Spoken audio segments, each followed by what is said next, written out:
Estamos de volta com o Culto Circuito e hoje nós conversamos com a professora e pesquisadora Mônica Ribeiro, da Universidade Federal de Juiz de Fora. Nós conversamos sobre os 150 anos da Estrada União Indústria. Mônica, no bloco anterior nós falávamos da estrutura, da construção, mas houve o Henrique Klamb, que fez uma memória em homenagem até à construção da estrada, conhecida como 12 Horas em Diligência, o Guia do Viajante de Petrópolis a Juiz de Fora. Afinal de contas, que álbum é esse? Bem, esse álbum, o Klamb, ele era fotógrafo oficial do imperador. Como o imperador esteve em Juiz de Fora para inaugurar o início das obras em 1856. Voltou a Juiz de Fora em 1861 para fazer a inauguração, a finalização das obras e inaugurar realmente o funcionamento da estrada. Portanto, era uma obra importantíssima para o Império, moderna para os padrões da época e nada mais interessante naquele momento do que fotografar aquilo em as várias etapas, as várias pontes, as várias imagens. E o fotógrafo fez isso, fez um livro belíssimo, né, de imagens. Isso foi alguns anos depois, 1872, quer dizer, praticamente quase no início da expansão da fotografia no Brasil.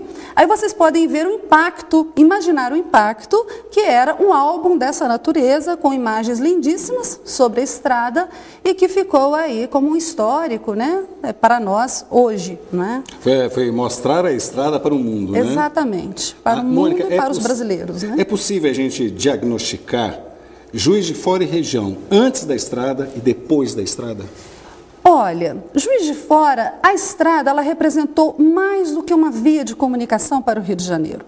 Porque se ela foi construída, ou se o contrato foi fechado com Dom Pedro II em 1852, em 1853, um ano depois, o Mariano Procópio, já extremamente hábil com os negócios, já estava trazendo engenheiros, agrimensores, arquitetos, topógrafos para fazer o desenho da estrada, né? Pensar o planejamento da estrada. A estrada começa a ser construída em 1854, ou seja, nós temos um censo para Juiz de Fora nesse período e esse censo indicava a presença de 6.000 escravos e 2.400 pessoas livres. Portanto, quase 60% da população era escrava e 30 e poucos por cento era de uma população de livres. Em 1857, quer dizer, um ano depois que a estrada já estava sendo inaugurada, ele faz um projeto também para a constituição de uma colônia de imigrantes alemães e chegaram então 1.162 imigrantes.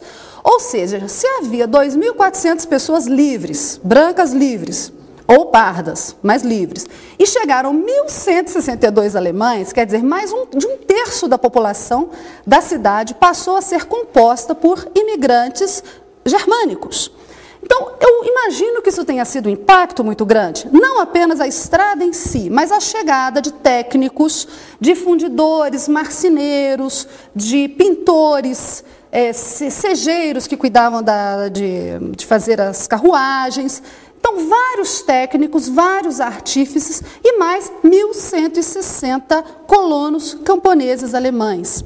Então, isso tudo gerou certamente um impacto na cidade e mudou o seu perfil para a época, no que se refere à população livre recém-chegada, ao saber técnico que essa cidade começou a reunir e as possibilidades ali de ampliação da sua vida urbana, né, do telégrafo que vai chegar, da imprensa nos anos 70 e a maior comunicação com a corte. É evidente que isso gerava um maior trânsito de informações, de pessoas, né, que poderiam se dirigir ao Rio de Janeiro facilmente para compra, para comércio, para a vida cultural. Então, certamente que os vínculos, né, que houve uma proximidade maior, talvez até essa relação que a gente tenha tão próxima com o Rio de Janeiro possa ser explicada então, por essa proximidade, época, exatamente, iniciada pela Companhia União Indústria, certamente. Mônica, por que União Indústria?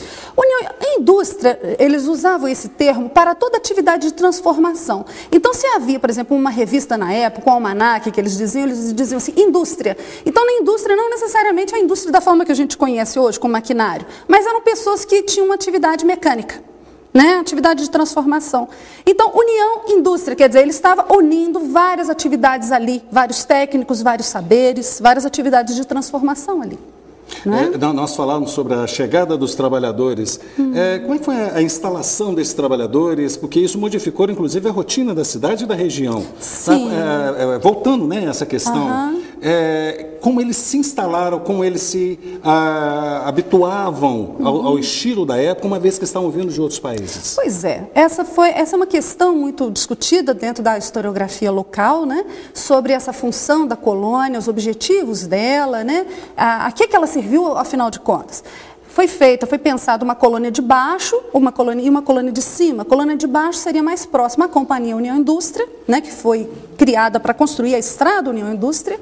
Ali foi perto do Museu Mariano Procópio, né, perto do bairro Fábrica hoje em dia. Então os colonos ali se instalaram, eram aqueles colonos mais ligados a atividades técnicas, né, e alguns colonos também camponeses. Também, porque o limite entre o urbano e o rural, nesse momento, é um limite muito tênue, né? Então, próximo ao que nós conhecemos como centro urbano, já fazia parte da área rural da cidade. Então, pequenas granjas, pequenos sítios localizados ali, na região do bairro Fábrica, hoje em dia. E a colônia de cima, que houve uma localização, uma concentração maior de camponeses, foi no bairro São Pedro, né? E os colonos foram divididos em prazos. É a colonização, né? Que é toda por germânicos, né? Sim, sim. Ali, aí pegando Fábrica, o Borboleta, o São Pedro, toda aquela região ali. E os colonos, na verdade, eles foram, como todos os imigrantes, né? Eles vieram através de um sonho, de um projeto. Eram colonos pobres, de uma Alemanha ainda não unificada, não é? Empobrecida, então vieram em busca do sonho, da casa própria, do lote, da terra, de criar suas famílias, de produzir bens e tudo mais. Só que, né, naquele momento, as fazendas cafeeiras que existiam, elas não eram somente de café. Elas produziam café e alimentos. Então, não havia necessariamente um mercado para a compra desses produtos que poderiam ser fornecidos pelos colonos alemães. Então, eles vieram com objetivos de produzir alimentos dentro de uma região que não havia mercado para o consumo desses alimentos. Então, houve uma falência desse projeto como um todo, né? Um equívoco muito grande, e, na verdade, esses colonos tiveram que, aos poucos, ir abandonando os seus lotes, abandonando aquela produção de alimentos, porque não havia muito mercado, e, aos poucos, foram descendo para a área urbana da cidade e se infiltrando nas atividades urbanas. Então, tanto que nós temos poucos colonos hoje em dia, localizados ainda, descendentes desses colonos, né, localizados ainda nos seus prazos, nas suas áreas de origem, nas suas granjas, porque muitos foram vendidos, muitos foram abandonados, e a trajetória possível era ir para a área urbana e realizar serviços, seja na mão de obra industrial, seja utilizando seu saber técnico, né? Então, houve uma retomada, né, dessas pessoas para a área urbana. Mônica, vamos dar mais uma pequena parada e daqui a pouco nós voltamos para conhecermos mais sobre os 150 anos da Estrada União Indústria. Não saia daí, até já.